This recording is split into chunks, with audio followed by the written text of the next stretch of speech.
आपण मैंने देखिपे आज आम अंडा पकड़ा मटे आज आइटम ना कौन अंडा पकड़ा। तो अंडा पकड़ा आम बेसन गोलिया सहित अंडा को पूरा पीस पीस कर हाफ कर काटी देजु। एबे तेल जेहेतु गरम हो जाए तो प्रोसेसिंग एबे चालू हो जाए सहित आउरी बहुत सारा अंडा एपटे अच्छी माने गोटे 30टा अंडा जेहेतु आज गोटे छुट्टी दिन से 30टा अंडा नहीं आसीचु ता सहित अंडा पकड़ार मजा आज नवा तो ये अंडा बर्तमान हो सारी आपण मैंने देखिपारे अंडा को पूरा माने सांगे सांगे पकड़ा पर पूरा लगी जाऊ से अलग अलग कर लगी एथर काढ़ा हो आमर आकाश भाई आज अंडा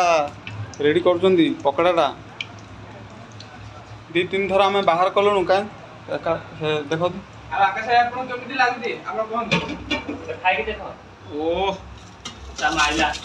बहुत बढ़िया आज। तो फ्रेंड्स आमर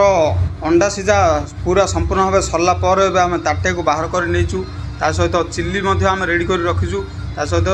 खाଇବା आरंभ करिया चलतु।